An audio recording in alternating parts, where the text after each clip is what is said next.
Hey everyone. Hello, Hello, it looks everyone. like we are live.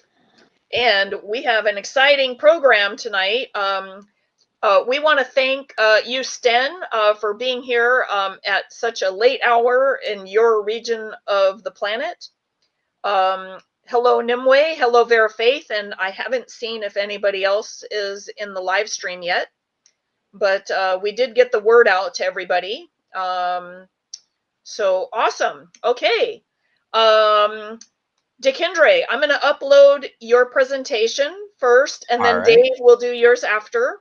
Mhm. So, and that way we don't waste too much time, because I mean, I'm really respectful that Sten could join us. Absolutely. Yeah. So I'm going to add to the stage your program, and let me see if I can switch windows on this. And uh, okay, that's Dave's document. Hang on. Aha. I'll get all of these icky things out of the way. And I will see if I can enlarge it.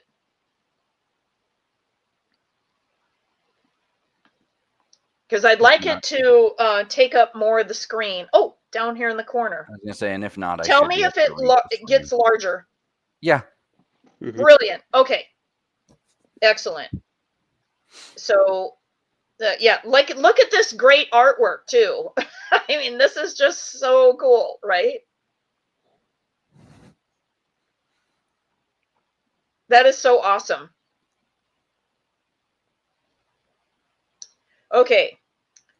So, Dakyndre, take it away for us. All right. So I'm gonna read through this. To explain just a little before I start reading what this fully is we've talked before in a previous video about shadow work.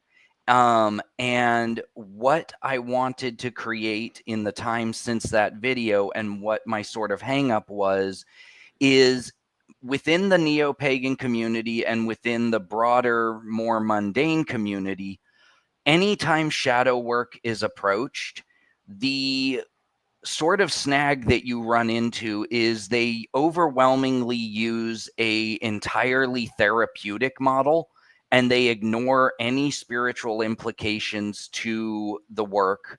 And additionally, they more often than not focus entirely on Carl Jung, so a Jungian type architecture.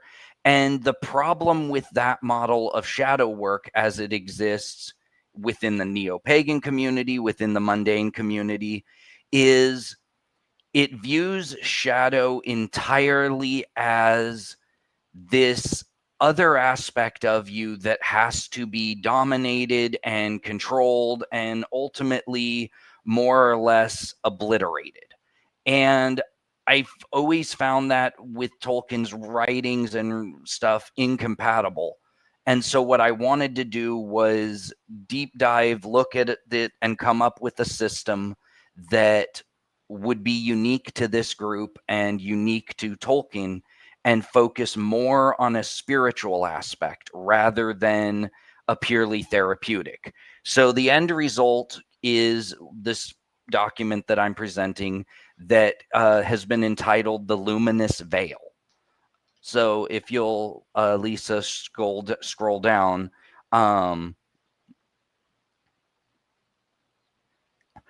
So this model treats shadow work as a spiritual practice, a mythopoetic pilgrimage of the soul toward wholeness through reverence, vision, mourning, and starlit clarity.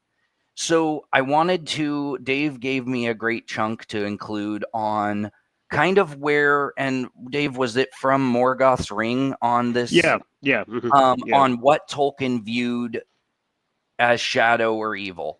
So in Morgoth's Ring, there is a segment where it says Melkor's attempt to dominate the structure of Ea and of Arda in particular, and altered the designs of Eru, which governed all the operations of the faithful Valar, had introduced evil or a tendency to aberration from the design into all physical matter of Arda.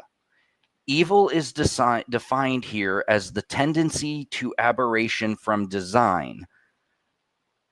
which is an understanding of evil which accords with Augustine. Hence, Tolkien did not seem to be going for a Manichean approach to evil, which states that there is either good or evil, which is kind of the Manichean writings. You have absolute good or absolute evil, and nothing in a sense in between. And they battle each other, and they're kind of equally powerful, and the battle goes back and forth.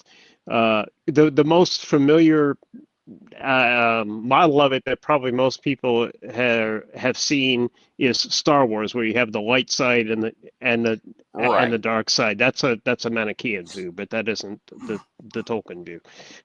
And that's what we wanted to address with this particular system. So as we continue on, the Luminous Veil, a shadow work model of the Valar. So this is broken into 4 mythic phases, each aligned with the spiritual archetype among the Valar. It treats the shadow not merely as repressed or unwanted parts of the self, but as exiled echoes of one's divine music, fragments of one's song in the great music, Ainulindale, that have become disharmonious. For those who are unaware of the Song of Creation found in the Ainulindale, a brief summary will now be explained. In this section of the Silmarillion, it is explained how Eru Ilúvatar created the Ainur by manifesting his thoughts into living beings. He taught them the art of music, and it was through music and singing together that they became aware of each other and the different aspects that each of them had of Ilúvatar. During the first great theme, it was Melkor whose desire to rule himself and to create things himself that corrupted the music and harmony. So Ilúvatar proposed a second theme was imposed, and again, Melkor corrupted that theme as well. Ilúvatar proposed a third great theme, and again, Melkor corrupted this one to such an extent that it devolved into a raging disharmonious conflict. At that time, Ilúvatar finally put an end to the disharmony with the conducting of one chord, deeper than the abyss and higher than the firmament. And that's listed in the Silmarillion in the Ainulindale section.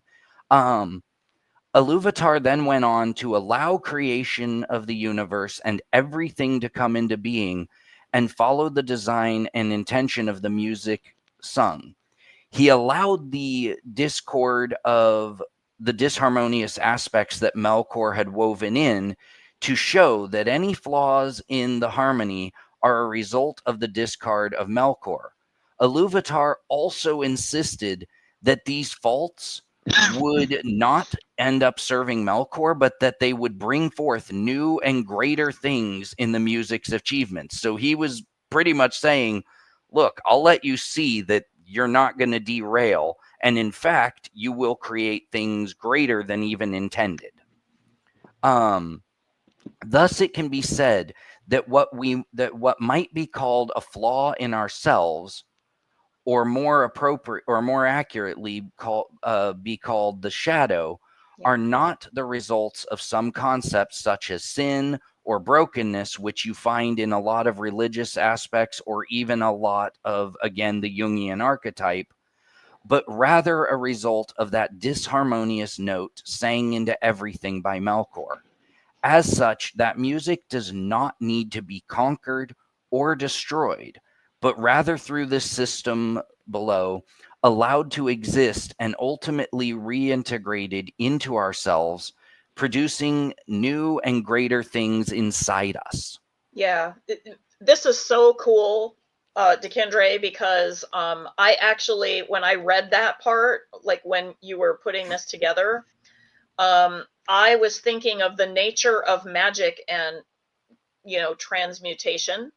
Which is also what Nimue just said as well, transmuting. Yeah, and I haven't gone over to the comments yet, but I literally was thinking, oh my gosh, he doesn't even realize that he is part of the magic here. And maybe that is the whole reason for the existence of Melkor at all, right?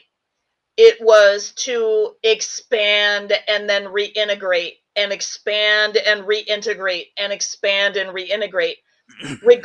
And I'm guessing that regardless of the cost, because there is a cost, there's a lot of pain and suffering with growth sometimes. Yes. And particularly with people that, that, maybe, like aren't part of this, drive for power, the drive for whatever.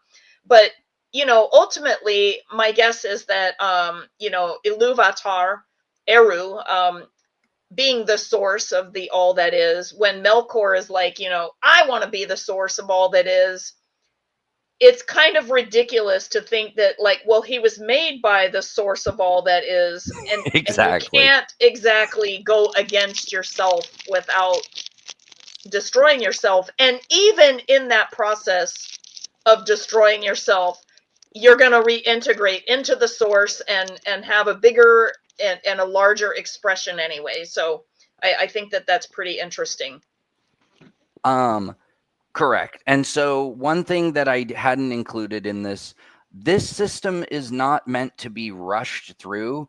It's ideally designed that each of the phases can either be done in, like, depending on how deep you want to go, it's ideally designed so that each phase is done in about a 1 month cycle. So you're looking at, 4 or 5 months to complete everything. Or if someone is feeling that the work needs to be much bigger, then you could even go into a quarterly type thing where you're doing each phase in a 3-month period and taking it out over a whole year. So it's not meant to be, oh, cool, let me just power through this and say I did it. It's meant to be something that really does create a transmutation of the individual. So phase 1 is called the Gate of Dreams. The patron Valar for this phase is Lorien, also known as Ermo, and Lorien is one of the Feanturi. Dave, would you like to explain what that is for the people that don't know? The Feanturi basically are, well, there's actually two versions. The one that's present in the Silmarillion are two brothers. Lorien, whose aspect is dreams, visions, insight, things like that, and then Namo, whose realm is death and transformation.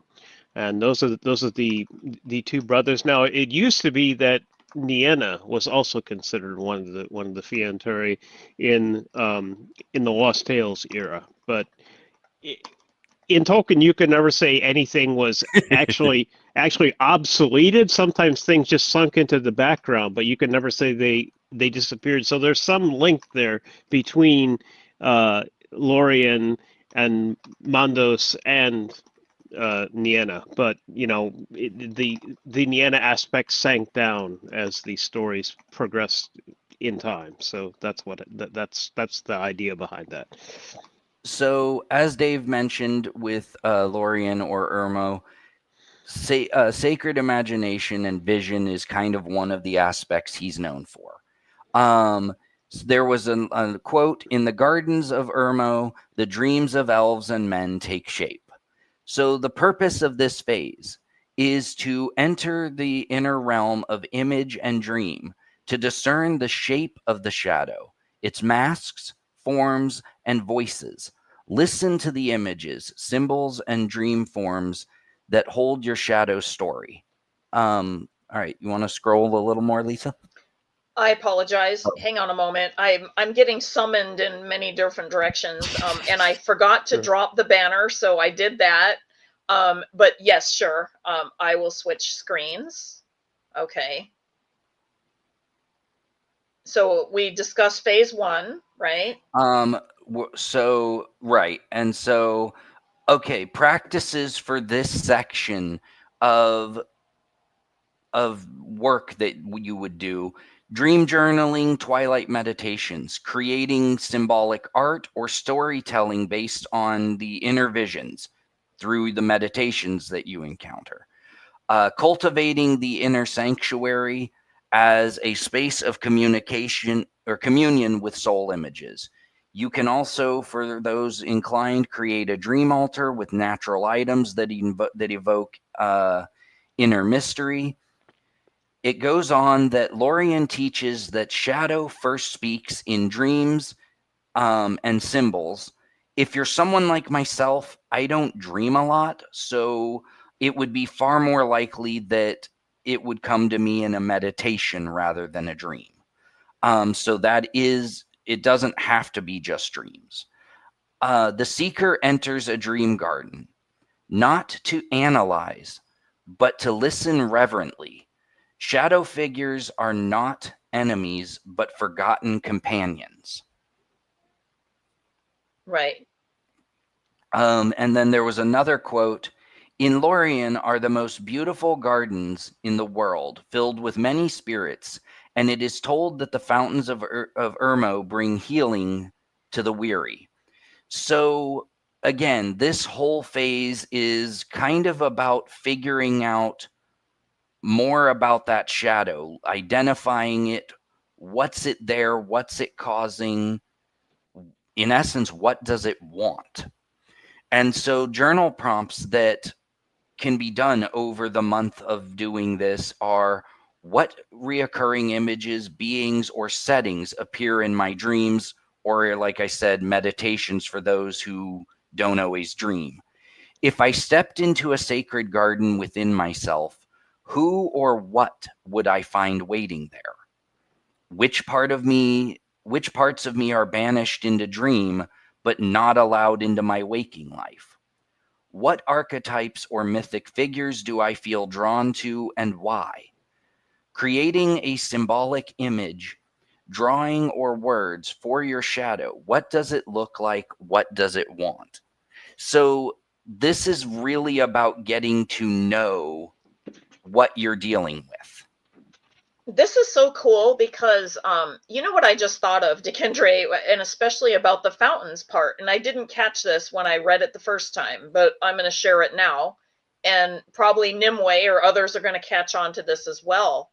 But I was thinking about the fountains of Irmo bringing healing to the weary. Well, his wife, Este, is a healer who uses sleep and even had their own island in Valinor that healing happened on through Este, the gentle, his wife. So that is really cool because I think that you could even journey with both of them as a couple, like not just Irmo, but also Este. And I don't know, it was just something I thought about. Right. So this is what you would focus on during the first month of this process. So in the second phase, the second month, so this would be the second month, okay, are called the Halls of Waiting. The patron for this one is Namo, or also known as Mandos, brother of Lorien. The aspects of this month, the things that it's meant to focus on and bring attention to, are judgment, memory, truth, and fate. And the quote that I found was, "There do the dead dwell, awaiting judgment and mercy." Which is a really interesting, because again, if you look at most of even the neo-pagan, but a lot of the spiritual, the judgment is again black and white. You're not there looking for mercy. They're not looking to give you chances. You either for example, the Greek mythos, you either end up in Tartarus or you go to the Elysian fields. There's no mercy in between. It's not like, hey, you slipped a few times, but overall you led a good life. It's like, oh no, you slipped up, so those slip ups are sorry, Tartarus for you. There isn't an aspect of mercy in a lot of those others. It's black and white, either or. Whereas Mondos and the Halls of Mondos are very different. So I thought that quote was unique for what this element is. So the purpose of this month would be to encounter the truths of the past. What has died? What has been forsaken? What has been silenced? What have we given up in sometimes sacrificing, in essence, our true self? So the practices would be ritual remembrance, naming one's inner dead, lost selves, dreams, betrayals, things that we may have given up, and we betrayed our dream because, well, everyone else is going to think it's stupid or whatever. What did we sacrifice that we shouldn't have? Yeah, soul retrieval comes to mind there. Exactly. Yeah. Design a personal ritual of remembrance. Candles, names, photos if you have stuff. Another option is, another part of the month is practice daily stillness in the early morning or twilight. 10 minutes in silence, no interpretation. You're not trying to assign meaning to things. You're not trying to go, well, what does this mean? Which in a therapeutic model, in a Jungian model, everything has to have a meaning. And I always got annoyed with that with my therapist, and always reflected to one of, in my opinion, the greatest lines ever was from an episode of Star Trek The Next Generation, in which Data had been examining all of his visions, and he discovered he had the ability to have dreams. And at the end of the episode, he's talking to Counselor Troy, and he's like, I wonder what Freud or like Jung would say about, the significance of this. And it was a cake that was made to look like him or something. And Counselor Troy responds with, Data, sometimes a cake is just a cake. And so Exactly. the reason I bring that up is the no interpretation. Most therapeutical models, they're like, well, what do you think the eggs in this cake represent? Who knows? It's a cake. Eat it. So don't interpret things. Don't try to use logic. Just focus on what it is and accept it as it presents. So the next part of that month would also be listening for the doom that has shaped your path, not as punishment, but as reckoning. So what, has shaped your things? What too many people want to be like, oh, I think I've been cursed. I think I've been this. No, it may just be you haven't resolved something. You're not being punished. You might be put into a situation to try to address and clear whatever is holding you back.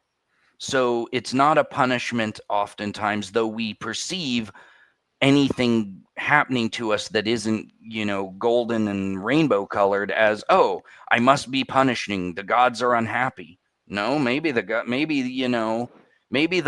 maybe Iluvatar is throwing something in your path going, hey, you need to take a look at why this is happening and clear it. Write an epitaph for a version of yourself you have buried. So if you mourn a person like, wow, I really miss the person that I was when I was 22 before I let corporate America, crush that spark.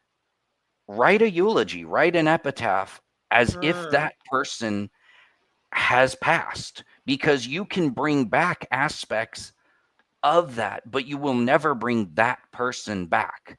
That spark has gone, but you can make a new one. So it's acknowledging that parts of you died and owning that and sitting with it. So Mandos represents the sacred stillness where no lie survives. Here you confront your shadow, not as flaw, but as echoes of unresolved music waiting to be reintegrated. In this phase, shadow is not a wound to be treated, but a discordant chord in the music, structurally unresolved, not emotionally broken. Its presence is not a flaw, but a tension in need of integration. The seeker's role is not to purge, but to hold silence long enough for the deeper pattern to reweave itself around the scroll, please. Oh, I'm sorry. I'm uploading the documents to the Patreon post so that people, if they wanted to download a copy of these in our community, they can have one. And I may as well just say right now, for many of our posts on our Patreon community, we offer them for free. Okay.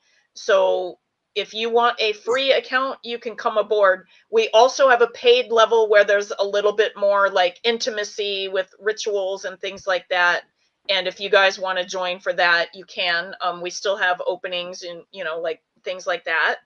But I'll go ahead and I'm going to notify everybody again, because you guys may have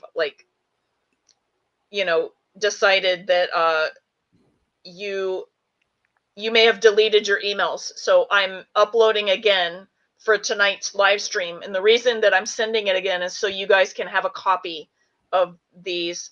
And if you are not on our list yet, just let us know. Reach out and we'll tell you how to get a free membership on Patreon.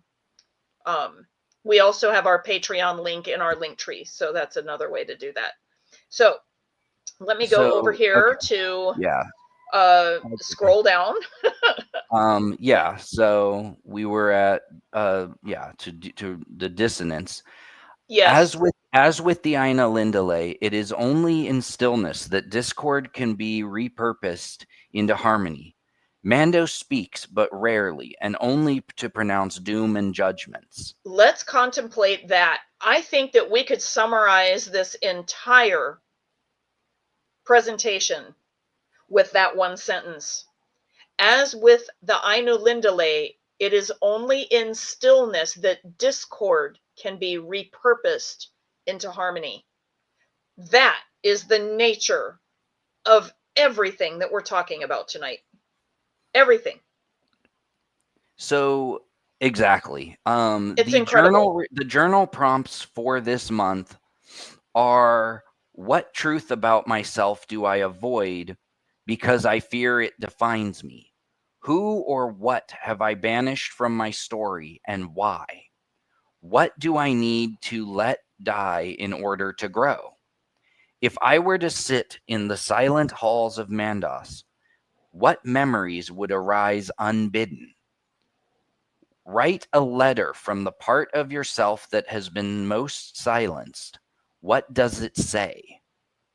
Yeah, and I also want to reiterate, Mondos speaks, but rarely and only to pronounce dooms and judgments. And we do want to remember also, for some that may not be familiar with the Legendarium, who might be watching this evening, Mondos does these things, but he only does so at the permissions of Manwe. So Manwe is actually kind of overseeing a lot of this process. So I did want to add that. Nimue just said something really good too before. I will go highlight it. I'm gonna flip back here. Yeah, I'm multitasking. I know. Nobody knows this. Yeah. Oh, so that was the moment. Okay. And then this is what she says. Yeah. This just made me think of how noise canceling headphones work. They don't remove the noise, so to speak. They neutralize it by playing frequencies that counter the unpleasant sound.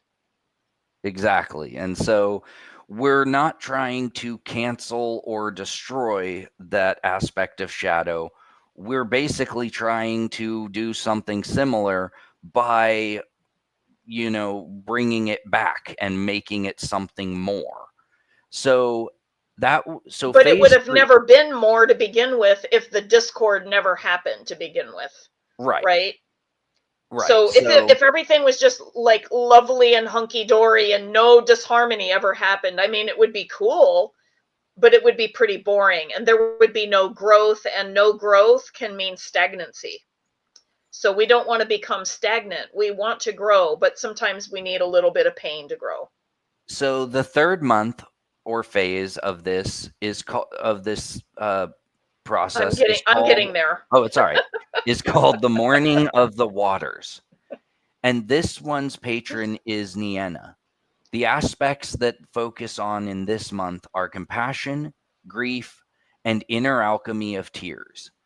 Those who listen to her learn pity and endurance in hope. The purpose of this is to mourn the shadow and lost selves, not merely as pain, but as something holy that has been broken, to allow grief to transform judgment into mercy, to transmute sorrow into soul-deep wisdom. The practices for this month are sacred weeping, permission to grieve the self, water meditation, sitting by water or bathing mindfully with the intention to mourn. Allow 1 day per week to sit in silence with your shadow/pain to simply feel and weep without rationalizing and without needing to fix it. Now, this isn't like a whole day. It just means that you set some day in the week where you're like, okay, for this month, every Saturday, I'm going to, set aside an hour or 2 hours to just be and to feel what you need to feel about this, rather than try to fix it. Additionally, writing laments and prayers, poems or letters to and from your shadow. So again, this is about kind of communicating, and you really can't fix something in the long run until you know what it is, until you know it. And this is what this whole system is primarily focused on, is looking at the parts that we often bury and getting to know it and how it relates to who and what we are, and ultimately what we will become. Nienna teaches that only through tears can we truly see. She does not reject suffering, but walks with it until it becomes wisdom. From this view, grief is not just an emotional release, but a symbolic pressure point. Like tectonic stress within the soul, the shadow is not always healed in this phase, but it may begin to generate new symbolic terrain under long applied mythic tension. Just as evolutionary shifts arise under pressure or orbital forcing causes climate transformation, the soul's dissonance may reshape its mythic field, not through catharsis, but through slow alchemy. Nienna weeps for every wound that Arda has suffered in the marring. She brings strength to the spirit and turns sorrow to wisdom. So journal prompts for this are, what am I grieving that I've never given myself permission to name? What did I lose in childhood that shaped my deepest fears? If I were to weep with Nienna, what sorrow would I offer her to witness? How does my pain shape my capacity for compassion? Who or what have I not forgotten, not because they deserve it, but because I long to be free? Yeah, forgiven is probably, I think that's what you Or meant forgiven, to say. not forgotten. Yeah. I misread it. Who or And what have I was not going to mention that one of the things that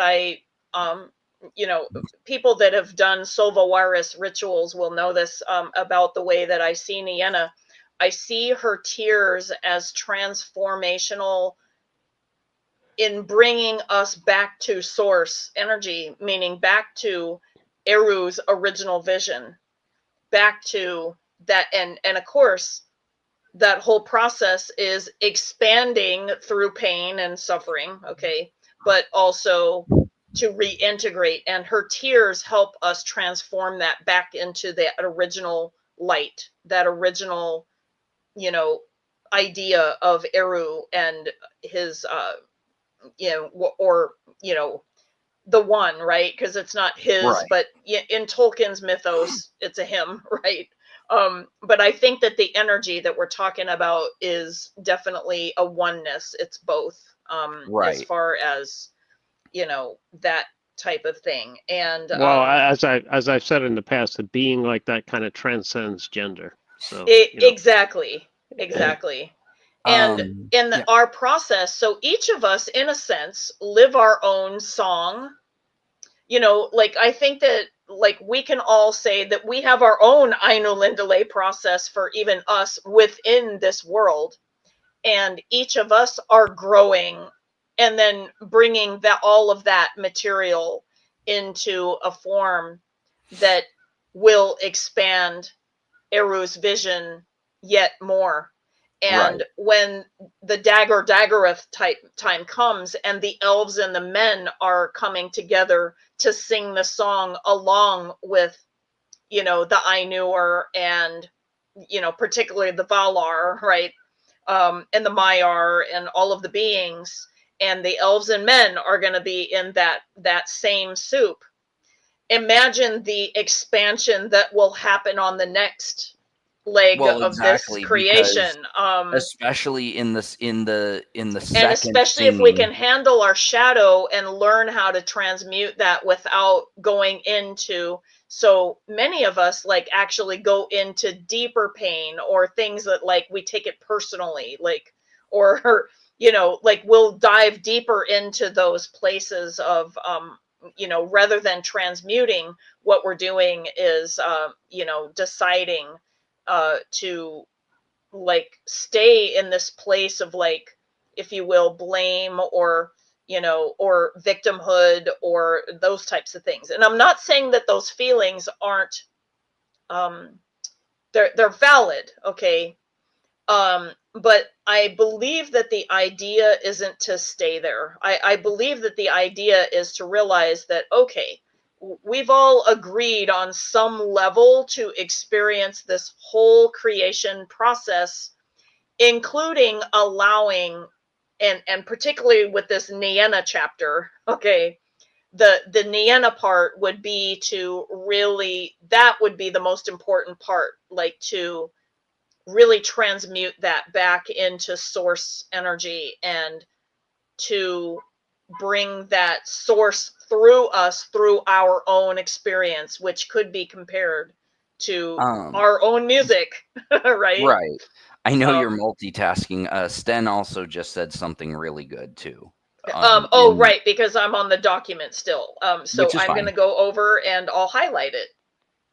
And so, thank you, Nimue. And then Sten said, perhaps not bringing it back to Eru's original vision, but integrating it in Eru's more encompassing vision.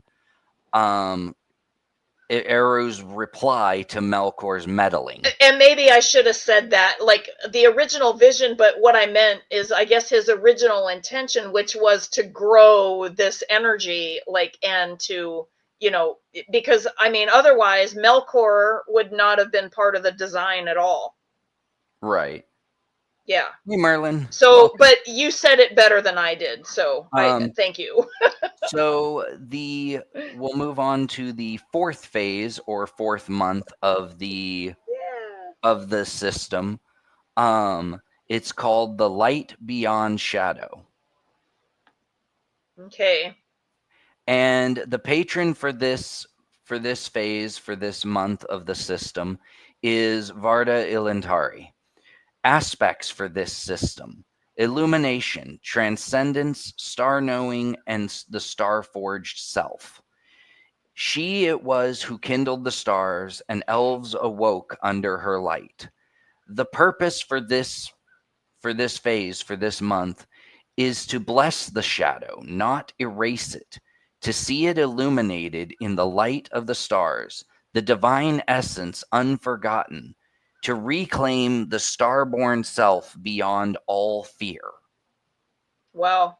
The practices: stargazing and night walks as communion with Ea, talking or singing to Ea of the world that is. Kind of reconnecting, because oftentimes we disconnect from the world. We're always in cars, we're always in houses. Yeah. We're different than our ancestors who often lived in the world. So part of this is reconnecting to the world around us, everything that is. Calling down light to forgotten parts of the self. Naming one's true self, the starlit essence beneath the shadow. Write your true name, a name for your soul that contains your whole self, shadow included. This would be something that would come to you through like meditations as you work with this, and working with Varda in particular. Create a sigil of integration, a visual symbol that represents your reclaimed wholeness. Varda teaches that all beings carry a spark of the flame imperishable. The shadow is not outside the light, but awaits illumination from within. Of all the Valar that loved Varda, they loved Varda most, for she had made the stars and knew the names of them all. Yeah. I wanted to mention that with Varda, she was the one that held the most light in her face out of all the Valar when all of the discord happened. She is the one that, you know, could really, and actually even was the one out of all the Valar that Melkor was the most afraid of. Okay. So I think that this is a very appropriate stage at the end of all of this, after the transmutating, that that we, in a way, all become star level beings of ourselves, that we all radiate our own starlight at that point. Like, so we all become stars. And I think that that's kind of cool. Exactly. The sigil of integration, would you say that the sigils would be like, so for instance, star shaped, or are you talking more about like I think the it would sigils, be, like when you make letters and then you delete the the vowels and then you make the into a picture, if you I will? think what you're going to have is something that it can be, I think it's going to come to you in a meditation. It's going Oh, to I see. be Okay. something unique to you. It could be, I see. Yeah, it for me, could it would be, probably be stars, because I'm well, an and it could astrologer be, too. So it could be a word yeah. it could show up as a word that's rearranged, you know, by like the letters. It could be, there's a bunch of different things, but it's a whole, I think it'll come to you and it will be unique. I don't want to define, I don't think it's definable, because the minute you start setting an expectation, I think you would kind of rob yourself of something that may not exist yet until you reach this phase, or it may not be Yeah. revealed yet. Oh, I also wanted to mention here, since we're talking about a little bit about star lore, in the Elven cosmology, planets and stars were not differentiated. So they were just, any bright heavenly light source was a star. So, you know, even if they observed that planets move, they didn't care. So it's a different worldview. Right. I just thought that I was was going important to ask to. Dave, in the Tolkien Star Lore, did they call the planet, though, like, did they call them wanderers, like wandering No, stars? no. Oh, okay, interesting. Okay. The wandering was probably noticed, but wasn't considered relevant. Okay. Okay. So, Um, Okay. okay. And That's then very interesting. again, Sten put a really Okay, interesting, I'm going to go highlight it. sorry, Hang on. new aspect. Sorry, I'm tracking both, but No, yeah. no, I totally appreciate it, because I can't Oh, I yeah. can't scroll the document and see what's going on So here simultaneously. I don't have two I just screens in wanted front of me. to end that very part of what I said. It would be like if you were out walking in a field and all of a sudden a covey of quail flew up. Yeah, you'd see that they were moving, but oh well, they're birds. They fly. You yeah. know, so be it. So Sten comments, well, that's a new look at why Ungoliant was so hungry for light, constantly eating light because she had so much need for illumination from within. Yeah, meaning, well, and she was a bottomless pit because the light Right. wasn't happening, right? So the journal prompts for this month: what gifts has my shadow been holding for me, waiting to return? So that goes back to the integration of what more will I become out of this? Who am I beneath the masks I've worn to survive? If Varda looked upon me now, what name would she speak?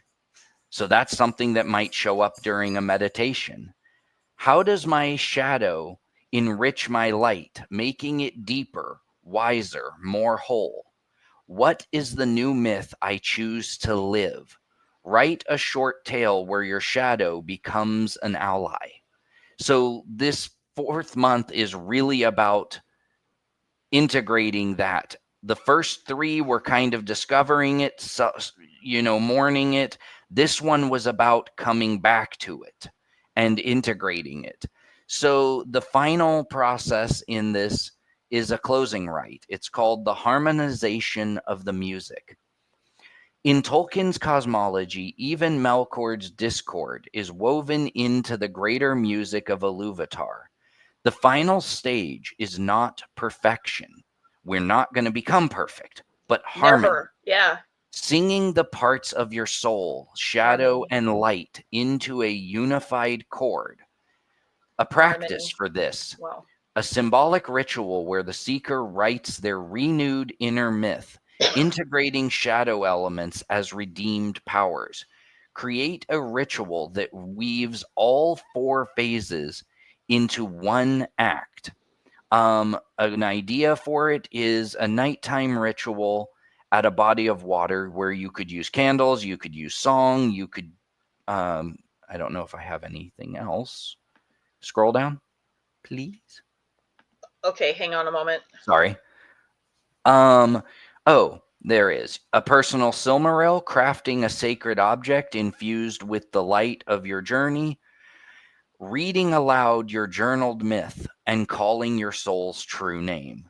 And then below that, there's just a summary table of what the phases were, the Valar, what their themes were, and what their kind of practices. Just if someone's like, well, what's a summary of this system?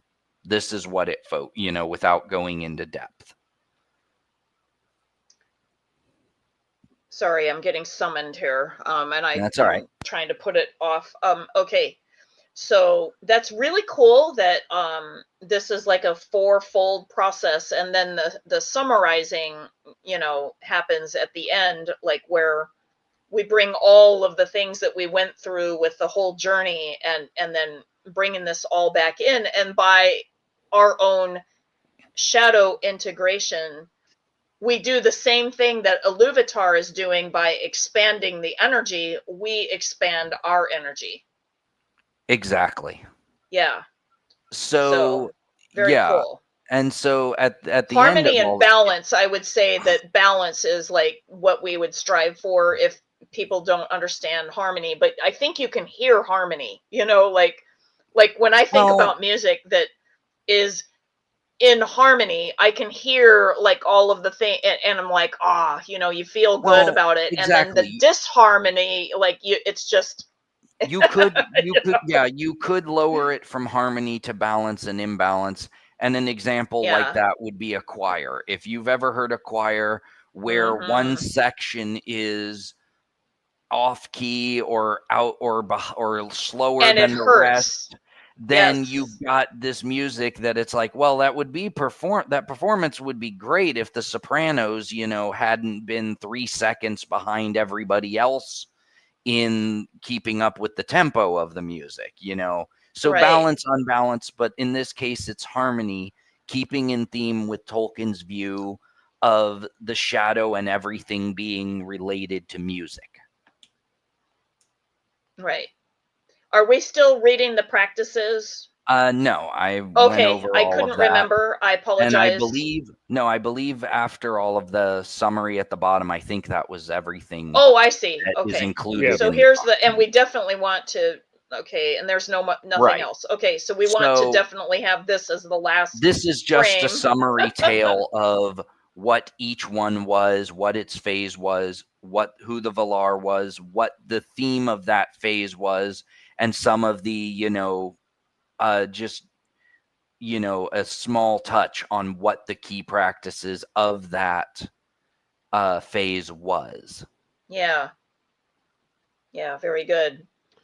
For those who might not know, Irmo is another name for Lorien, and Namo is another name for Mondo. So if you see those names, they're kind of interchangeable. They are all, besides Varda, the other three, the first three, they are part of the Feanturi.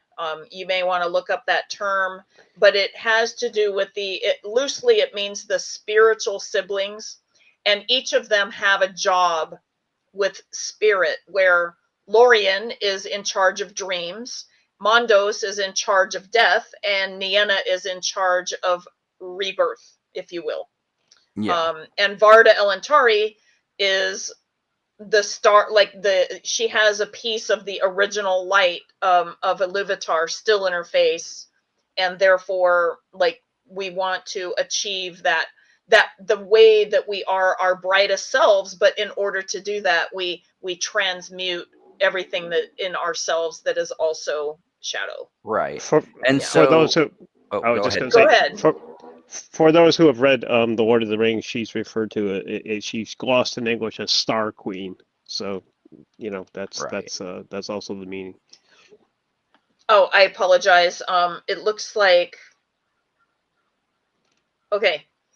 I'm highlighting comments, and having the depth of hunger, that the emptiness also makes her easier to manipulate and use for dark purposes. Oh, she's talking about Ungoliant.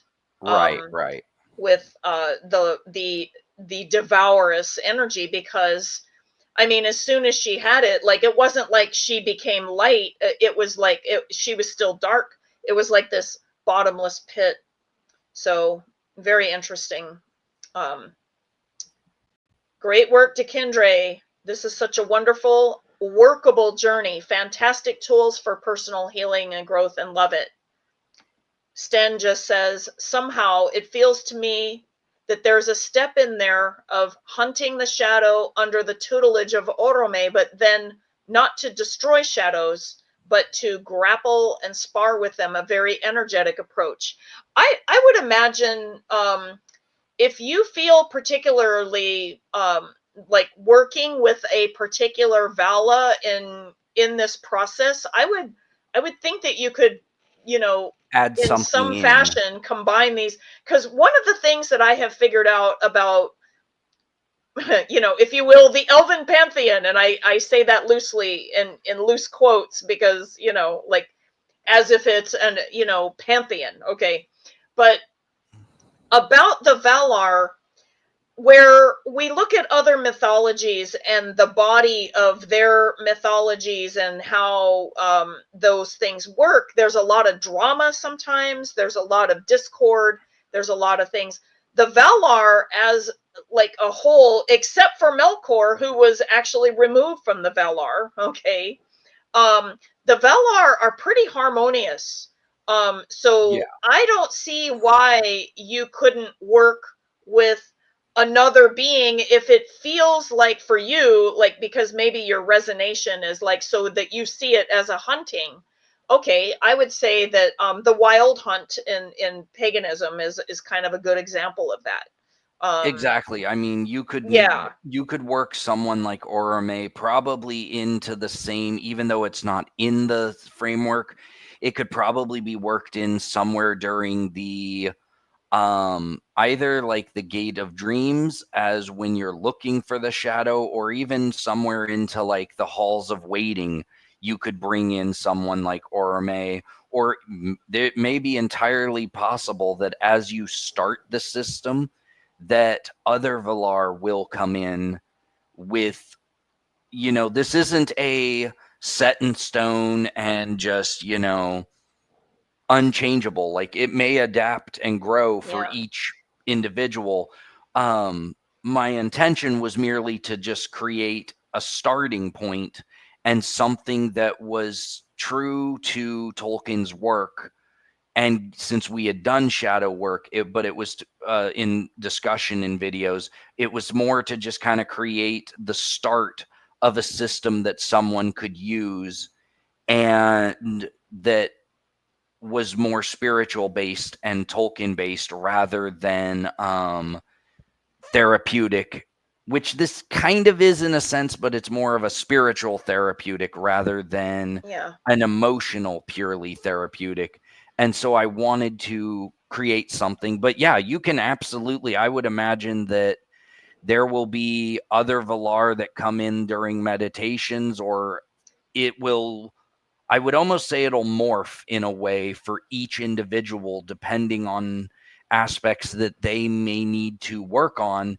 You may be doing something with a meditation, and Nienna may just be like, hey, by the way, Yeah, you need Yavanna's to- got a message for you.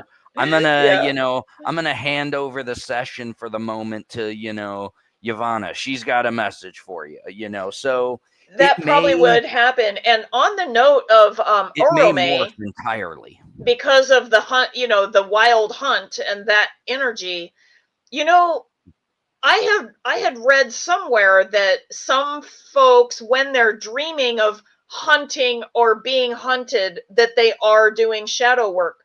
So this might be the way that you integrate it into the dreaming part, the first part of this journey, that Right. you may integrate the Orome work, the hunting and the hunter and the hunted, because that is part of shadow work, being like being the hunter, being the prey, being consumed by shadow. Like, there's definitely like dreams that you can be like eaten by a wild animal, but really like that is not what's actually happening. Like, you are actually entering into a new phase and being reborn.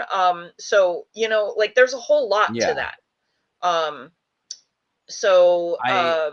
And I agree absolutely, Nimue, on the witnessing which of the Valar show up for you could also give you greater insight into your own personal resonance. I 100% agree with that. It's why this system will become so much more for each person.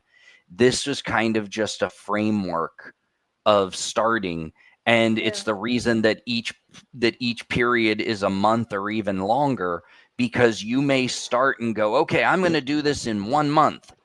And you may end up going, oops, no, I've just altered from a 4-month cycle to a year because, Nienna just told me that we got 3 months worth of work going on. So I'm going to be journaling for a ton of your time. mileage may vary.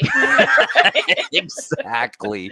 It's why funny. There's no and you could do that seasonally too. I would think that you could do like in the summer, like you could start like maybe with the dream work as we go to the fall, and then do the Nama work in fall, winter.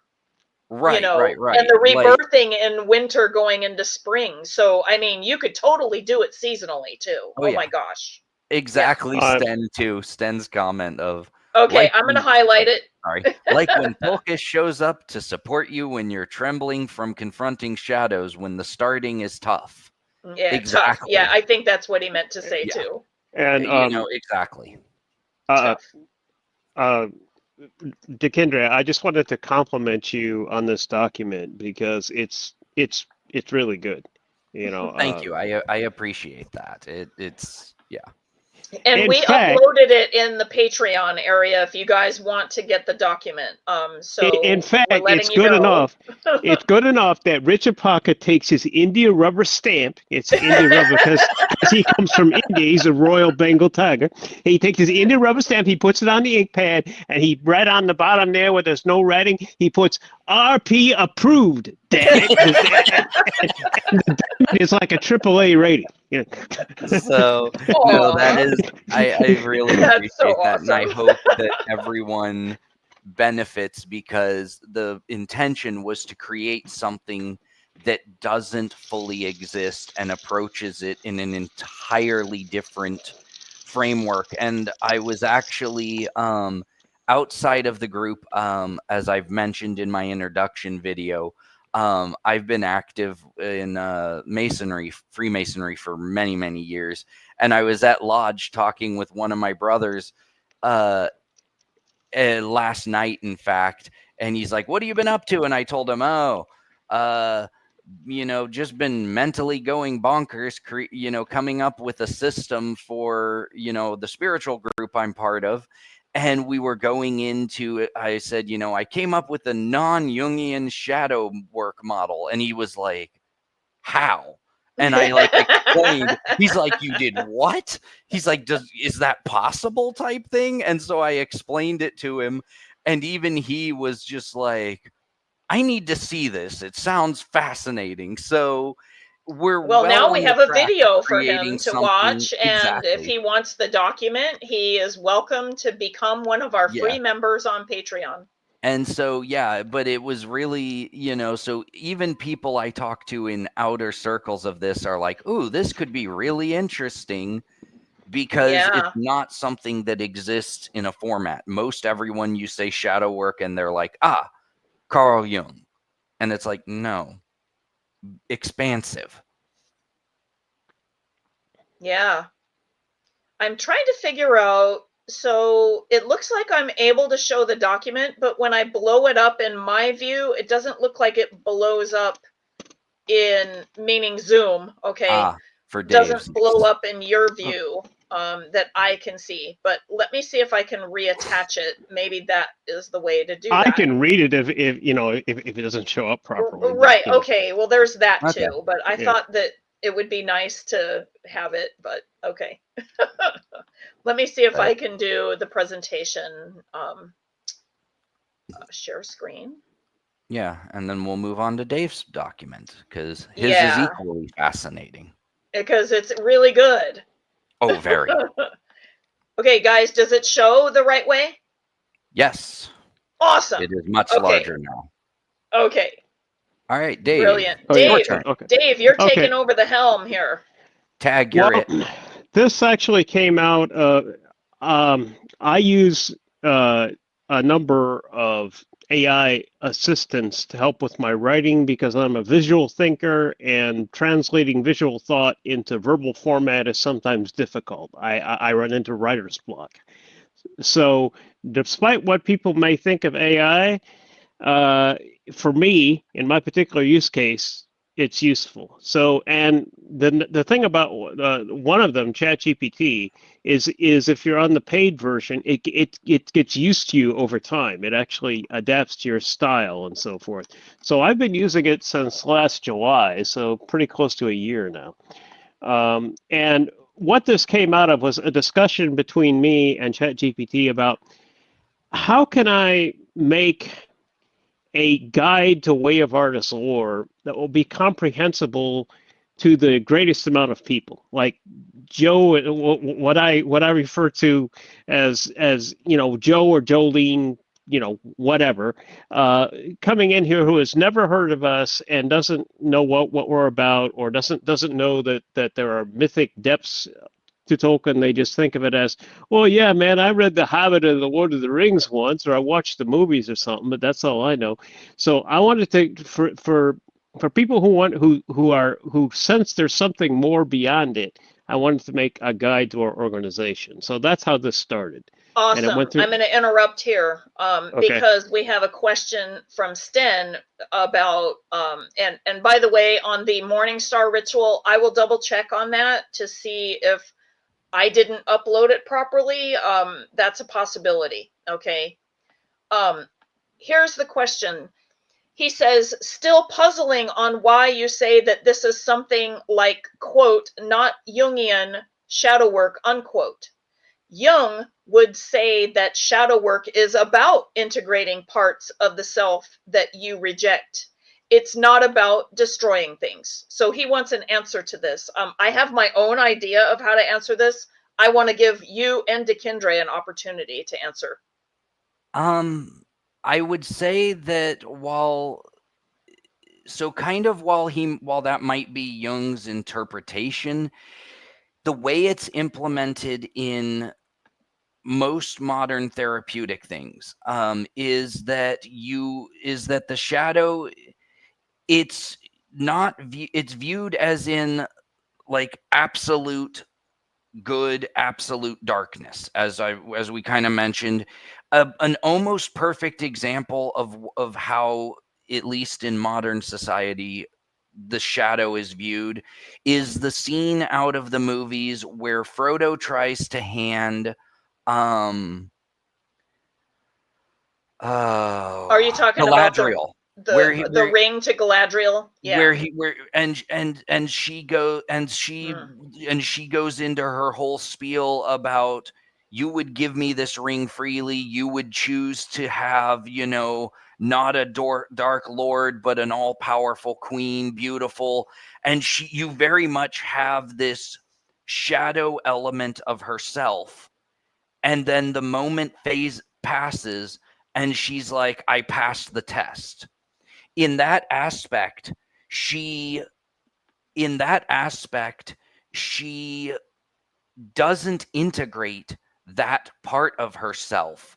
She continues in a very Jungian, not necessarily what Jung intended, but in a very modern Jungian practice, implementation of the idea that she never integrated it. She, in essence, rejected it. And her stance when that passed was, I've passed my test. I will go in, I will diminish, I will go into the West, and I will remain Galadriel. The implication was that if she had succumbed, she would no longer have been Galadriel. There wouldn't have been a reintegration of that shadow into her to become more. It would have been good or evil, and if evil had won, she would have been defeated. So a lot of even how they interpret things in the movie is modern therapeutic Jungian models hold that shadow is absolute darkness within you, and it is not to be reintegrated. It is to be acknowledged, confronted, defeated, and if you heal a little of it, so be it, but that's not your goal of shadow work. Your goal is to purge it from you and conquer it and remain entirely in the light. So that is why I keep referring to it as a not Jungian shadow work, because every therapeutic model that exists right now of Jungian work is almost as you kind of mentioned, Stin, it's almost a perversion of his idea. And so, unfortunately, you can't separate the two. When someone says shadow work, they automatically think of Jung as it is presented today. It's almost the equivalent of trying to take this into a World War II era for a moment. It's almost the equivalent of trying to change the Tibetan swastika from the Nazi swastika. If you put a swastika up, no one's going to be like, you are, honoring the Tibetan wheel The right, ancient which sun was symbol. for thousands of years, For all thousands around the of years, world, a symbol of the time of the turning of the year, the sun, seasonal. Yeah, and they're then gonna the look at it Nazis and had be like, corrupted it, and now right. everybody sees Nazi. They're going to see Nazi. And unfortunately, regardless of what Carl Jung may have originally written, the perversion of his work in the current modern form is inseparable from what it's become. And so you run into an idea that shadow is absolute evil and unintegratable and must be purged. So that's why I reiterate that it's a counter system to the Jungian model, because ours focuses on naming, knowing, befriending, and reintegrating. Even if his originally did, that's not what it turned into in today's therapeutic. Yeah, so what you're talking about is the, I guess, the evolution or devolution of Correct. what his original idea was versus, yeah. So, and I was just going to say, the archetypal work that he was doing was more of like a worldwide, like every human like resonates with the idea of this archetype, that archetype, the other archetype. I also believe that Jung would have been a practicing astrologer had it been fashionable at his time. Okay. Right. Because I noticed that there's a lot of, crossover with the two. And if any of you guys are interested in the crossover between Jung, Tolkien, and astrology, you may want to look at the work of Dr. Becca Tarnas, as well as her father, Dr. Richard Tarnas, because those three things are combined. You can start with the thesis that is in the description of this video. Right. Right. So that could be the marrying of Tolkien and Jung that might be like sought after. So Sten, you might want to check that out. Her thesis is pretty brilliant. Okay. And she compares the red books, like each of the red books. So for instance, the Red Book of Jung and the Red Book of Westmarch by Tolkien are like compared. Okay. So that's what I was talking about, that it's non-Jungian, meaning that the method of it is through the Legendarium, not through not through Jung's archetypes, but instead using Tolkien's archetypes, actually. And did you have anything you wanted to add, Dave, before we move on to your section? I don't know how much I should reveal. I'm a real life. I'm a real life. We like you revealing yourself. Of course, we realize that this is a public live stream. I'm a real life Anakin Skywalker in the sense that my shadow is very close to the surface, and I am dark side oriented. So you're very aware of your shadow. Yeah. But yeah. I'm no expert on Carl Jung or anything. I've read some of his works, but for whatever reason, neither he nor Joseph Campbell really did it for me. I run kind of like a mythic operating system, so to speak, in my mind. So the way that they related to myth is not precisely the way that I do it. So right. Not that it's invalid. It's just it's a different system. It's just, and it didn't work for you because your wiring is so different than I guess maybe humanity, right? Right. Well, yeah, Anakin was for people who've seen Revenge of the Sith. There's a lot of similarities there, including some of the grandiosity. Except for the bad acting of the guy that from played My New him. Empire. So Okay, so Sten now says, I keep thinking that in the recent Star Wars Ahsoka, we see an Anakin that has embraced his light and shadow sides, using them both for a higher purpose. I have not seen that. So I've watched that. Okay, I have not watched that. 100% agree. I haven't seen it either. I heard it. I heard of the series, but I haven't seen it. Yeah, no, there's a whole episode where I would agree, where you see him as a truly integrated being, and the light and the dark are no longer a divide. He will flip between the two and show the wisdom in both. So yes, absolutely agree. Wow. And then Dave, if you want to jump to your section. Would you say that, now, hey, on that note, would you say that when you have your shadow integrated, that means that you can act from a wider perspective of behavior?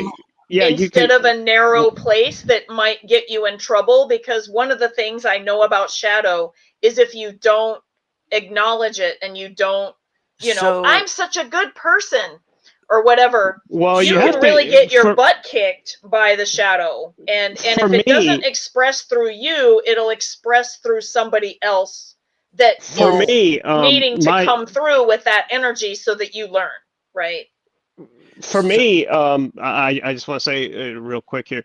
For me, I just have, like, my elder brother was in prison several times, manslaughter and stuff like that. I have the same sort of personality, but I have more self-control than he did. That's why I'm not in prison right now. Well, yeah. Okay. I would say that when you integrate, truly you integrate your shadow into a part of it, I would agree with that, because so a perfect example, and I wasn't planning on going in this direction, but if you look at a lot of, and it's not just the Catholics, but I'm using this as an example because it's one of the most prominent. So the Catholic Church has a very strict religious ban on priests marrying.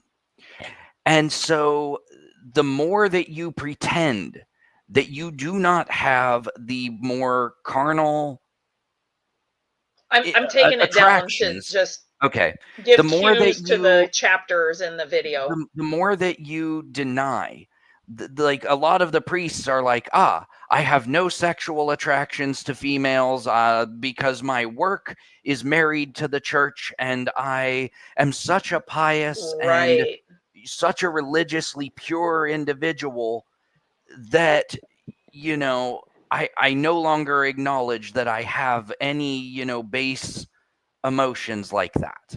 I have killed my way. The more that you deny that that is something that is a part of you, that, you know, even as a Catholic priest, that you look at a woman and you go, dang, that woman is hot. You know, they deny it. At that point, when you are not integrating to your shadow aspect, when you're not acknowledging that discordant note within you, the only outcome is that it will present itself, because at that point it controls you. You do not acknowledge it. You are not trying to blend it. You are not trying to recognize it. So it will come out in some perverted form. And in a really bad way. And it's usually how you end up with, in Canada, you end up with mass graves of Native American children at Catholic schools. Or you end up with the numerous churches having to deal with sexual allegations. If the priests were admitting that they had those emotions, processing them, even if they still chose to be a celibate, it would not come out in a perversion. And not that they're a pure, perfect example, but if you look at the sort of Tibetan Buddhist monks do not pretend that they do not have urges. They acknowledge the urges. They acknowledge that, yes, this is a part of my being, but it is a part of my being that I choose not to act on. So they'll admit that that part is there. And by admitting it and integrating it, they go, yes, that is an attraction in me, but I am choosing to move beyond it and acknowledge it and not act on it. Whereas someone like a Catholic priest is like, no, I don't even have those emotions. How dare you suggest I do? I am pure. And it gives it power. It gives it power. So it comes out corrupted. So yes, you do need to fully integrate that. And if you don't, it causes further disharmony, and that will manifest physically.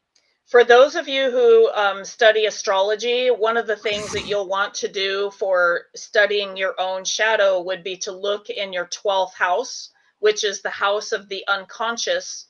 However, you often discover it through your 7th house or partnerships, right? Because there's a reflection of the shadow that if you need to know about something, sometimes it comes through a reflection of the other, okay, whether it's an open enemy or what have you. Right. Sometimes secret enemies, and that's a 12th house moment too. Right. Will also reveal your shadow. So, and then certain signs have more, I guess, if you will, exploration to process in this area. Some are more like in tune with their feelings and more like, I guess, integrated. Yeah, okay. And some are more mental and compartmentalize and rationalize. And so you want to like look and see about like where you might want to, like, instead of like processing with organization and stuff, like instead just allow yourself to feel, which is some of the exercises that Dakyndre talked about tonight. Right. Yeah. We have some other great comments. I know you'll I know, highlight them and too. so I wanted to highlight. Okay, first off, this was Spiritual just ego great. masquerading as integrated. Absolutely. Yeah, exactly. Wholeheartedly. Exactly. And then Sten's was, or I have no attraction to males, which is another side of that one camp of the Catholic Church, which would like to purge as a possibility. Exactly. I don't mean that as a joke. Integrating the LGBTQ No, we plus didn't mean it spectrum. as a No, joke either, but exactly, you are right. There are people who like even whip themselves and everything, like to just try to Well, and to go into that one, I've always said that again, wasn't planning on going this one. We'll read the other comment, but absolutely. I spent a lot of time in some very rural, conservative towns. And the one thing that I always hysterically found to be wholeheartedly true was on the LGBTQ thing, the more homophobic a person tends to be, the more you end up with this individual 5 years down the road, 10 years down the road, that's right, leaving that community, and the next thing you hear is, oh, they moved from Georgia to, New York, and they're now with their husband, and you're like, wait, weren't you like one of the most vocal homophobes in the town, talking about how, you would never do that and the reality is that they are masquerading, and the homophobia it's like they're overexerting their efforts, like it very happens rather publicly. frequently too. Like, yo, I could never be gay, and then it's like, well, no, I'm defensing and I'm masking and hiding that I actually am. I just don't know how to say it. Yeah. So, yes. And then Nimue said, the shadow finds a way, either a healthy way you carve out for it to flow, or a way that will be corrupted and destructive. But either way, it needs to be expressed. Exactly. That is so perfect. That is so accurate. Yeah, and if you're conscious of it and you're aware of it, it usually takes a better expression than not being aware of it or like pretending that it doesn't exist, and then it has very perverted, kinds of expressions. Because as she said, it will come out either way. It's just how. Yeah, exactly. And yes, Freudian, which poor Jung, because he had to follow behind this guy, okay, who is the quote father of psychology. How frightening is that? Yeah. So I mean, and I do understand that, I guess that to think that Freud was progress from what was happening before is so frightening to me. Okay.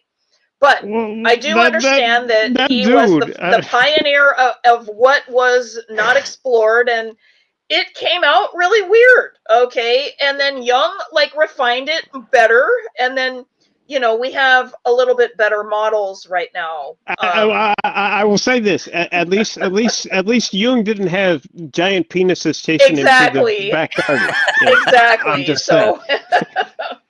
So, all right, but yeah, Dave, I think we can move on to your spot. We can absolutely. Okay, just a second. Bring it up here. Okay, now I will go through the little intro because we got onto this topic. But basically, what I was doing was I was trying to say, okay, if I'm a newbie who doesn't know anything about our organization or the Valar or really much of what Tolkien wrote, maybe I've seen the movies, but I don't know much of anything. How can I do that? And I can't think I can't put myself mentally in that sort of mode because my mind is differently structured. So that's what ChatGPT helped me do. So there was a whole conversation with it back and forth, and eventually it developed into this document. And so that's the background to this. Now, do you want me to start reading and go through the sections? Okay. So I start with welcome. Hello and welcome. Whether you're joining us live or tuning in via replay, we're thrilled to have you here. This space was under the banner of Mythic First. Mythic First is the R&D research and development organization that I'm gonna create inside of Way of Arda's Lore. It's just so far there's only me in it. But anyway, whether under the banner of Mythic First or Way of Arda's Lore, are dedicated to engaging with the myth as a living practice. It's not just about fandom or casual discussion. It's about breathing life into these timeless stories and symbols. If you've ever wondered, how can I help, or where do I fit in, this guide is for you. Below you'll find an overview of the themes that guide our work, along with ways you can contribute to strengthen this vibrant mythic community.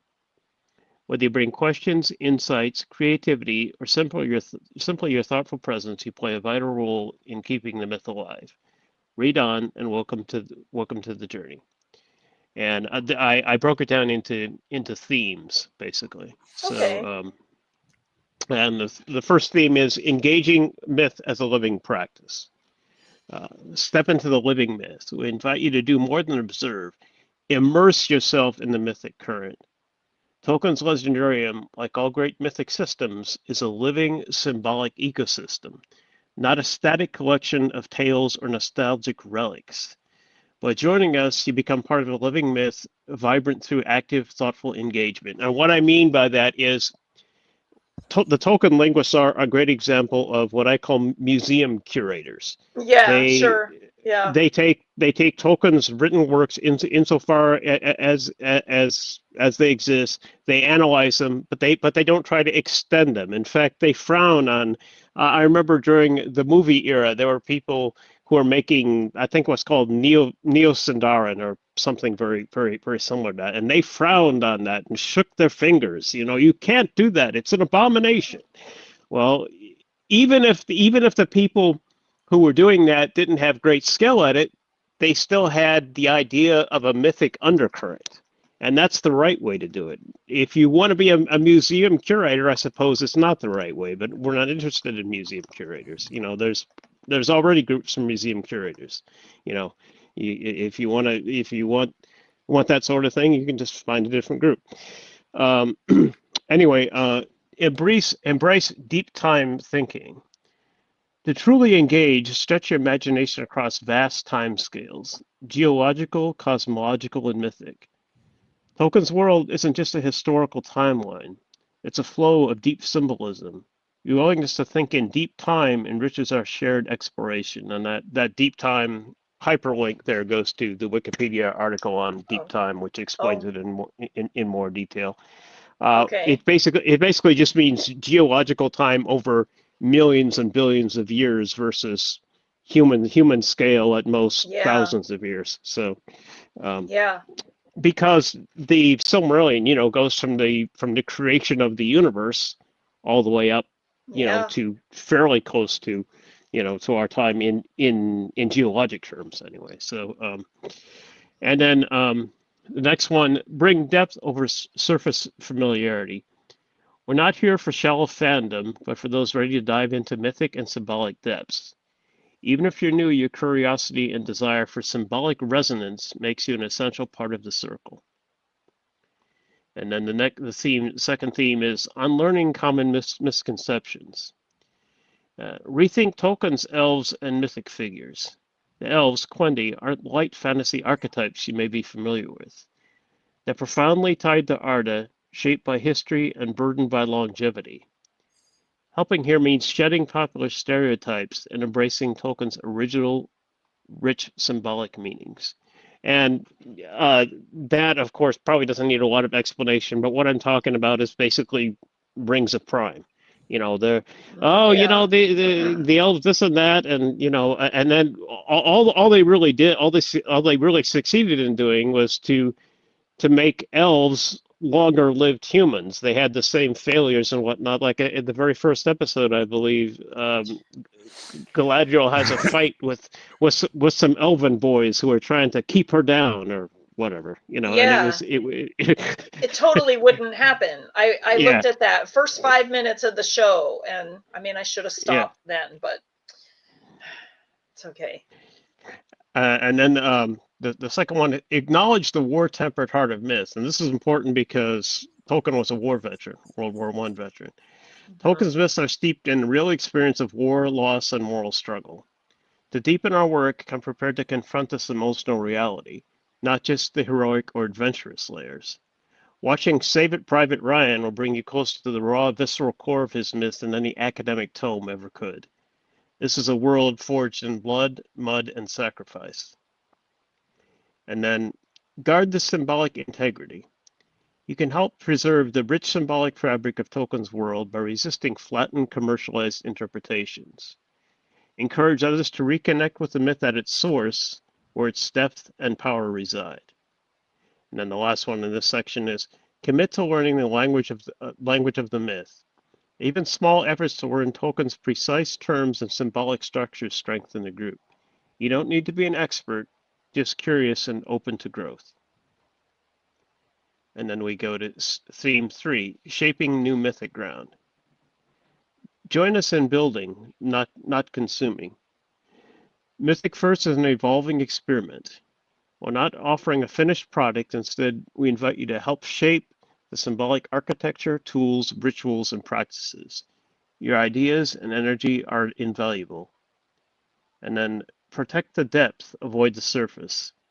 By participating, you help ensure we maintain mythic integrity, steering clear of trends, personal branding, or aesthetic posturing. Every newcomer's respect and care strengthens the whole. And then help innovate, not just remember. We honor Tolkien's legacy while forging new mythic pathways relevant for today. Your fresh perspective and energy can help us innovate while staying rooted in what truly matters. And then the final theme 4, intellectual courage and openness. Be ready to grow and unlearn, like Yoda's. You must unlearn what you have learned. Helping here often means challenging your own assumptions about immortality, time, myth, and symbolism. Together, we support one another in growth and transformation. Collaborate, share, and participate. The most meaningful contributions come from active participation, showing up, sharing ideas, exploring symbols, asking questions, and contributing creatively. This is a collaborative space, and every engaged member strengthens the collective journey. And what I meant by that is a lot of people, and it's not just restricted to this group, like I guess it's true in all, people who join YouTube group, that don't just have a YouTube channel, but also have a website behind it. They may join, but they don't really do anything, and that's not really useful. If that's all you want to do, then I suppose that's fine. But if you want to help grow the organization, then you can put your unique perspective and talents into it. And the more you put in, the more you'll get out, is my point with this one. And then the final invitation. If you're wondering, how can I help? The answer is simple. Bring your curiosity, your symbolic sensitivity, and your willingness to learn, and your respect for the mythic current. Whether you contribute art, ideas, questions, or simply your attentive presence, you help keep the myth alive. Welcome aboard. And that's basically, it's a simple, guide basically of what we are and how you can help if you're interested. Because ultimately for us, and I think we've said it in previous videos, one of the goals that I really, really want to see occur in the long run is that basically, as this grows and as we find more people and the right people, I don't want this to be something that exists in a sense while the three of us are here. And then, oh, hey, Dave, Dak, and, Calantirniel have all passed on, and it just vanishes. Exactly. My goal is to create something. My goal is to create something that, as we've said, stays true to Tolkien's work, but that will outlive all of us, that will become something truly massive. Yeah. And the biggest part of that, as we've said, is staying true. I welcome new ideas. I know Dave does, and so does, everyone else. But our biggest issue, and I've seen it happen in more and more groups, is if you start letting in like all of the outside influences, if you start not staying accurate to the mythic current, as Dave puts it, then you end up with something that just, it's basically like taking a glass of soda. You have a glass of Coca-Cola and you dump in water. Eventually, all you have, you no longer have a glass of Coca-Cola. Eventually, what you have is, maybe a caramel colored water that's going to taste awful. Exactly. And that's the problem, is we're not opposed to outside ideas, but do they stay true to Tolkien's work? Do they? Because otherwise you end up with, people being, I've seen it in groups where people are like, you know what? I don't think Freya's just Norse. I think that Freya is, as much of a Norse goddess as she also is the Egyptian, Isis. And I think she just cosplays, as Isis on the weekends. Why? Exactly. Like, so what we're trying to build, and we want people to be, something I've seen in the years I've been here, is people will come in, and I welcome new ideas. Sometimes, like whether it was Sten's idea on, hey, this shadow work thing could be really, Thank you, really Sten, for tonight's presentation idea. could be really big. Well, that, even something as simple as an idea of, hey, I think a lot of the Patreons would, like a shadow work model. Well, then it was, okay, well, now Dave and I can collaborate. But what I've seen over the roughly 10 years that I've been with Now Way of Arda's Lore is a lot of people, and it's not just here, it's in pagan communities. People come into these groups and it's just, okay, give me what you've got. Like, give me the info. And it's like, almost like they're barking commands. Like, I've told people that I've worked with in other groups and stuff, hey, we're going to be creating a ritual from scratch on how to work with, like, I'm just throwing out an example, like Isis. And, and people will be like, all right, awesome. Give me the ritual. I literally just said we're creating it from scratch. It doesn't exist. We need to make it. Mm-hmm. Oh, well, I thought you were further along. No, I literally just said you didn't say that. Like you said, from scratch. That means we're not far along.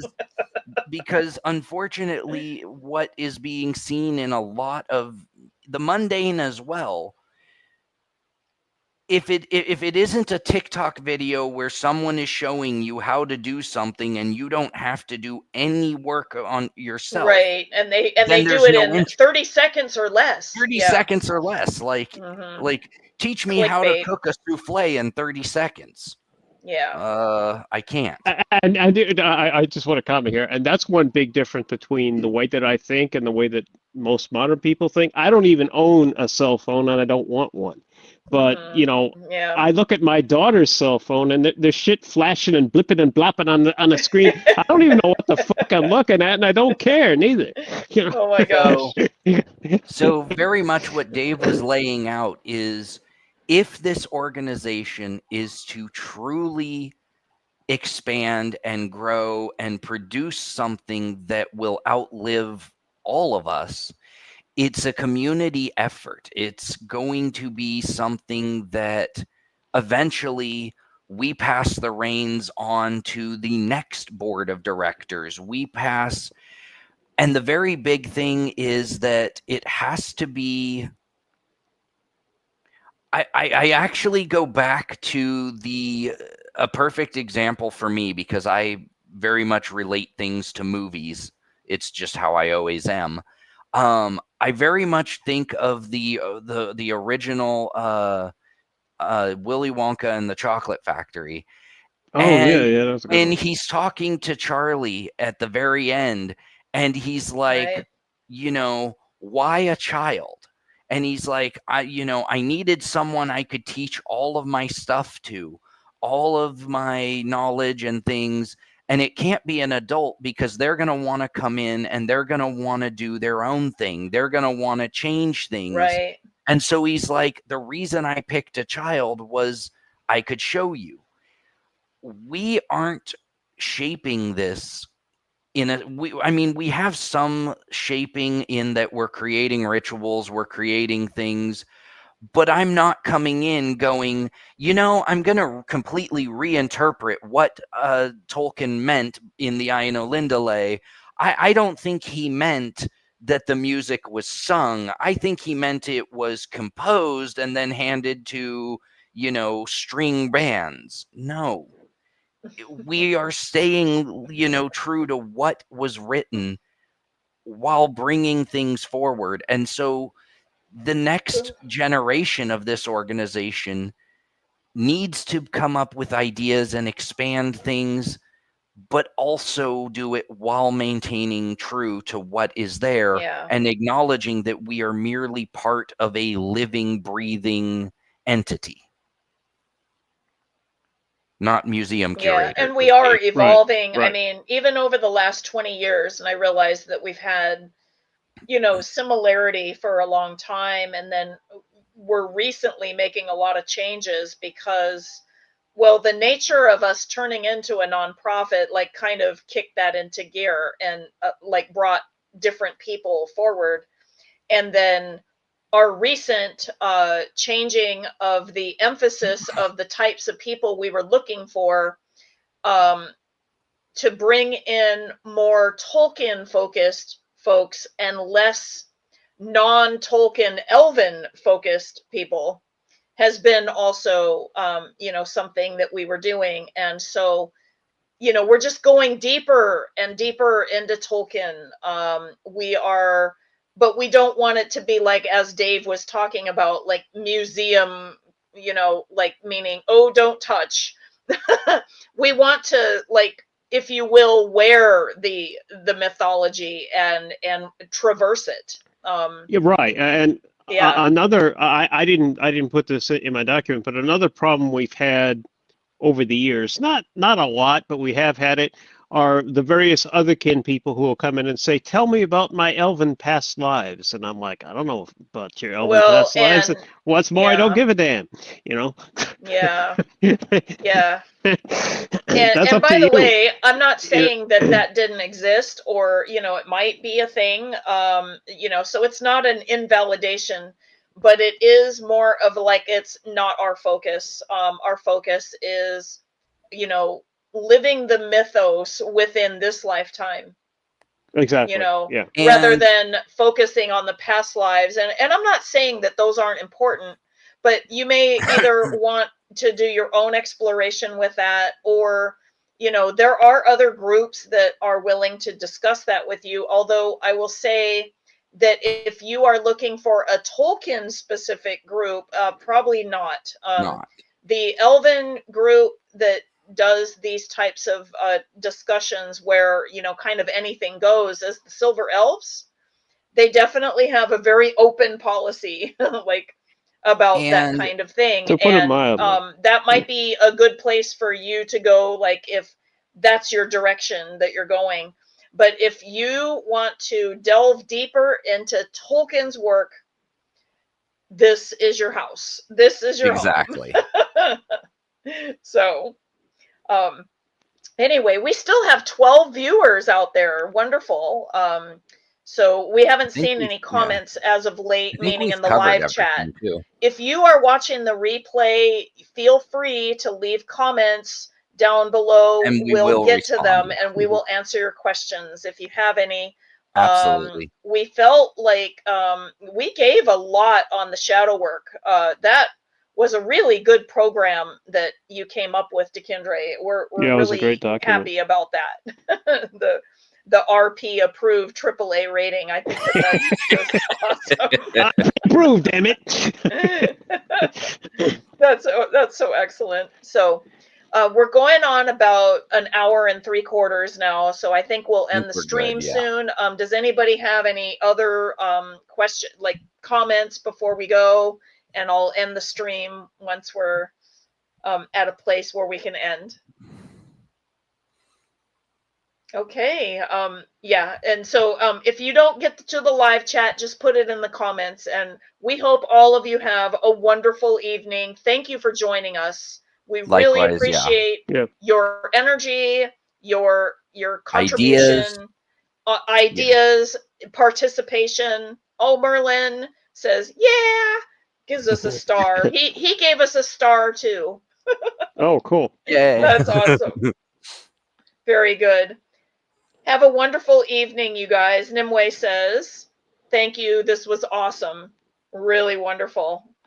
And we look forward to what you have also in the future for us, Nimue. We really do. Oh, yeah, that's one. Yeah, but right before we go, Nimue is an example of the type of participation that I had in mind when I wrote my document, my guide to Way of Arda. Oh, she was the inspiration? Yeah, basically, because for years everybody said, TL the Labor Way of Arda's lore. Yeah, I watched their videos, but so but. Nimue's like, let me up level you guys in your image. and it's happening. It's happening. Wait for the unfoldment, you guys. We're so excited. It's great. And also, before we go out, for those still here and for those watching the replay,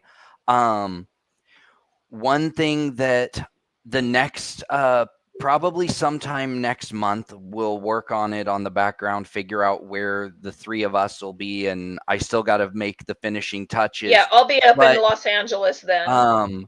But on the additional, for just to keep you guys in the loop for next month, I'm putting the finishing touches on a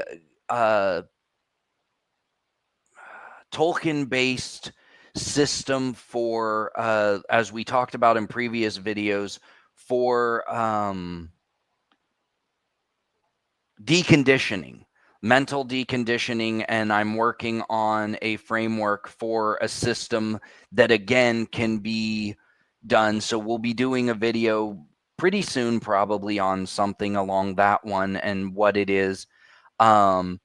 Just because there was a lot of interest in that. And so ultimately what we're looking at is, as people come into the organization, they can start with the shadow work, they can go into the deconditioning, and then that way you have kind of a fresh start in approaching this material and getting a lot more out of it, because you really do ultimately get a lot more out of it when you basically you get out of it what you put into it. But the ultimate thing is looking at it as its pure source rather than trying to bring outside influences into that. Right. Okay, exactly. I just did a new function called the solo layout and highlighted your I was trying to figure out how to do this. Sorry, I only figured it out at the end. That's all right. But yeah, so that is something to look out for. We will be doing a whole system on Tolkien's, like a deconditioning model, a mental deconditioning model based on Tolkien's work. Once I get it to Dave and everyone and have them stamp their approval and additions. Awesome. So yeah, we'll, oh, I'm sorry, I pushed the wrong one. I wanted the ones where we're all even. There we go. So always new updates on StreamYard. So, we're playing around with the new functions, and they have a little bit of newness toward sharing documents and those types of things. So it's always an adventure. But anyway, we will let all of you guys go tonight. Have a wonderful evening. And happy new crescent moon. So I got to post the next meme. You know what I mean? like for the waxing moon. I've lagged on that because of like some things going on in my world of again, new location, you know, things like that is happening. It's in the works, and I'm doing some stuff toward that. And on that note, Dakyndre is going through his house sale. You know, like I don't know if that's happening yet, but I know that you had been preparing for all of this type of stuff for a really long time. It's And currently on the market, so yes. And it's currently on the market, so it's like, I guess that it's like you have a breathing break before, if you get an offer, and you know you're going to be on like until right, you're right in now, Scotland, right? Yeah, but right So, now, the packing's done, the excellent. house is on the market, and so it's pretty much, I'm living pretty minimalist in the concept of like all of my magical library is in boxes, and so yeah, I'm very much right now, I'm kind of in the eye of the storm, and I have breathing room to work on Tolkien material and work on other projects that have been sidelined in the chaos of packing and everything. Yeah. So yeah, everything's happening and progressing, so we're awesome. Good. Brilliant. So another thing that might be in the works for you guys, because we want a new website with the new name and the new other things, just stay tuned for, you know, because we're looking at, you know, having again the Way of Arda's lore kind of being like more of the graphic images, as well as like redoing the content of the website. We're going to keep the calendar one as accurate as possible. And we did have a suggestion from someone in our wider community, like with a potential calendar app, like having the Tolkien calendar app, which I think would be really amazing, actually, if we could do that, if we could pull that off. Because Dave, you have like one of the most original ideas for how you did the calendar, with how you broke down the months and all of the things, along with the, you know, seasons and those types of things. I think that this would be a really wonderful thing to do. I know they have that. I also have the whole Arda Timeline project, which isn't completely finished yet, but I got a lot of the math done behind it. And that's through the Mythic First. Right. Yeah. Yeah. Under the R&D umbrella of Way of Arda's lore. So yeah. Awesome. You guys have a wonderful evening, a wonderful week, and we'll see you next time. Just stay tuned. Always sign up for, if you click our notification bell next to where you subscribe, you have to subscribe first, but then click the notification bell. You'll know when we go live publicly, and you'll be notified by YouTube. So then you'll know when we're on. Okay, so we appreciate all of you guys. Also, make sure that you sign up for at least the free level on Patreon, so you can get documents and those types of things. So, oh yeah, look at, so she said a Tolkien calendar app. Yeah, that could be fun. It could be fun because we already have the language one. Thank you, Luthien. And if you guys need to know about that one, it's called again, we would Feanturi. Okay. We would need somebody who knows how to create apps, because that's not me. I'm a mathematician, not a coder. But we can look into that. No, because that's a whole different thing. Yeah. That could definitely be fun. So Feanturi would be the Elvish language app, if you guys are curious about that. It was created by Luthien, and I like it because it's not only Quenya and Sindarin, and it uses, I believe it's Eldamo for the material, but it also uses Dutch and English, and it's just a matter of navigating like the little arrows and stuff. Really well done. She did a really great job on that. So you guys can, it doesn't teach you how to do Elvish, but it's great for like referencing vocabulary and things like that. It's really great. So we'll give a plug there to Luthien. Okay. All right. Everyone have a wonderful night. You guys have a great night. Yeah. Good night. Bye, everyone. Bye, everyone.